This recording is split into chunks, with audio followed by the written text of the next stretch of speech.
सलीम अनारकली की दर्दनाक प्रेम कहानी। दोस्तों, सलीम बादशाह अकबर के पुत्र थे। वे हमेशा से ही जिद्दी रहे थे। सलीम की अपने पिता अकबर से कभी नहीं बनती थी। वे हमेशा से ही अपने पिता के लफ्जों के खिलाफ रहे थे। जिस तरह सलीम अनारकली की प्रेम कहानी प्रसिद्ध है, ठीक उसी के विपरीत जोधा अकबर की प्रेम कहानी भी काफी प्रसिद्ध है। सलीम के इसी व्यवहार की वजह से सलीम को बादशाह अकबर ने सेना में भेज दिया ताकि ये थोड़ा अनुशासन सीख सके।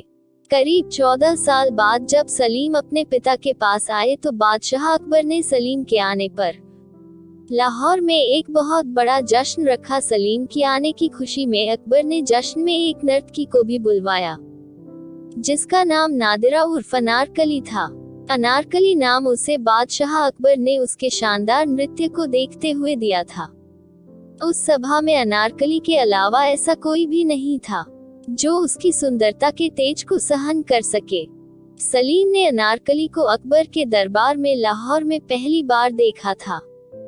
जैसा कि अनारकली हुस्न की रानी थी, जब सलीम ने अनारकली को देखा तो वह उस पर मरमिटा था। सलीम अनारकली से मोहब्बत करने लगे। सलीम जानते थे कि अनारकली एक कनीज है। बादशाह अकबर उसे शहजादी के रूप में स्वीकार नहीं करेंगे। ये बात जानते हुए भी सलीम अनारकली से मोहब्बत कर बैठे।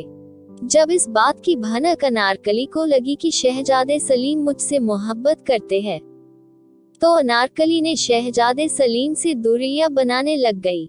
अनारकली को डर था कि अगर इस बात का पता बादशाह अकबर को चल गया तो वे अनारकली को सजाए मौत दे देंगे।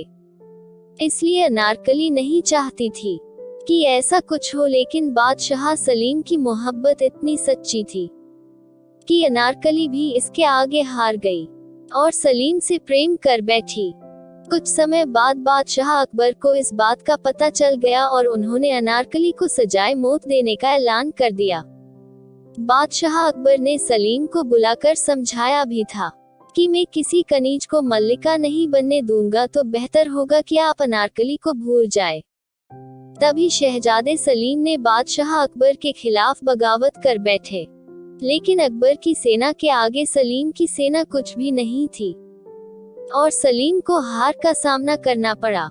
उस हार में बादशाह अकबर ने सलीम को सभा में सभी के सामने समझाया भी, लेकिन शहजादे सलीम की मोहब्बत के आगे एक बाप की मोहब्बत ने आज दम तोड़ दिया था और बादशाह अकबर ने सलीम को सजाए मौत देने का ऐलान कर दिया। इस बात की भनक जब अनारकली को लगी तो उसने खुद को बादशाह अकबर को सौंप दिया और सलीम को छोड़ने के लिए कहा। अनारकली को बादशाह अकबर ने जिंदा दीवार में चुनवाने का ऐलान कर दिया और अनारकली को जिंदा दीवार में चुनवा दिया गया। ये घटना 1599 ईस्वी में हुई। जिस जगह अनारकली को जिंदा दीवार में चुनवाया गया था, वहां आज भी उनका मकबरा है। और इसी प्रकार आज सलीम अनारकली की इस दर्दनाक प्रेम कहानी का अंत होता है। थैंक्स फॉर वॉचिंग दोस्तों।